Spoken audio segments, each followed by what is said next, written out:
สบายดีทุกคนสำหรับวันนี้เนาะเดี๋ยวจะพามาติดตั้งหรือว่าเปิดรหัส 2FA ที่ผูกกันกับแอป Google Audition เนาะก็คือแอปตัวนี้เองโอเคเบื้องต้นเราจะเข้าไปในเว็บไซต์ของ FT ก่อนเนาะ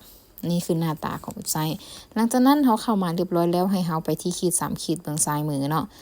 หลังจากนั้นให้เราไปที่ชื่อของเราเนาะชื่อของเราลิซ่า5665แล้วให้เราเลื่อนลงมาเนาะรูมสุดเลยจะเห็นคำว่า 2FA เนาะจะมีออฟอยู่บนนี้ให้เรากดเปิด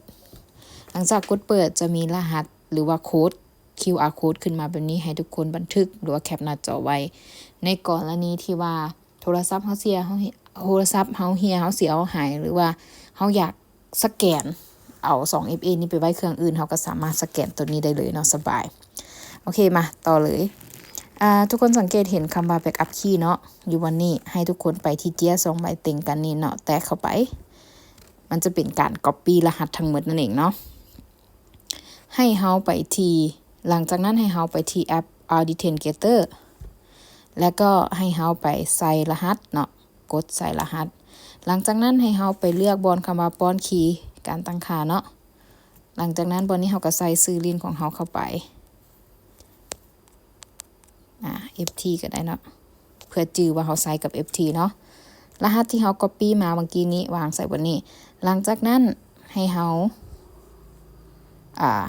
กดคำว่าเพิ่มเลยเนาะโอเคหลังจากที่เขากดคำว่าเพิ่มมาก็จะได้รูปร่างหน้าตาแบบนี้ขึ้นมาสังเกตเนาะตัวนี้จะบ่คือกันกับแอป Audition หรือว่าแอปAudi เนาะเพราะว่ามันจะบ่มีนับตัวเลขให้แต่สำหรับระยะเวลามันเท่ากันก็คือ30วิทุกคนสังเกตโลดถ้าหากมันขึ้นเป็นสีแดงมันคือใกล้สิเบิดเวลาแล้วมันบ่ทันเฮาก็บ่เอาเนาะโอเคแบบนี้จะเริ่มใหม่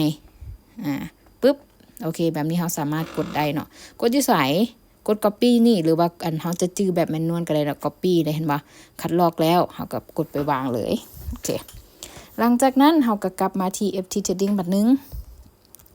password เนาะก็คือ password การที่เฮาจะเข้ามาใน FT มันจะมีรหัสแล้วก็มีGmail แล้วก็ password เนาะเฮาใส่ password ตัวนั้นเข้าไป password เข้า FT Trading เฮาเนาะ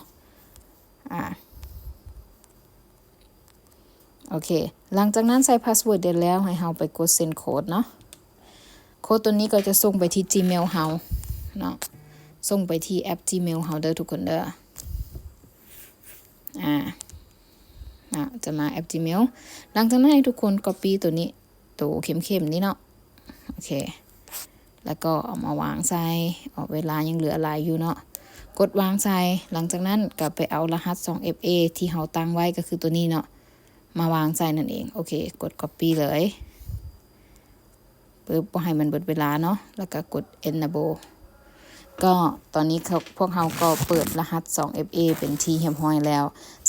สำหรับรหัส 2FA เนาะเปิดไว้เพื่อหยังก็คือ1เอาไว้ป้องกันระบบเกี่ยวกับการเข้าสู่ระบบเนาะ2ก็คือเอาไว้สำหรับการถอนเงินเด้อโอเคฝากไว้เนาะทุกคนเนาะเดี๋ยวเราเจอกันในวิดีโอต่อไป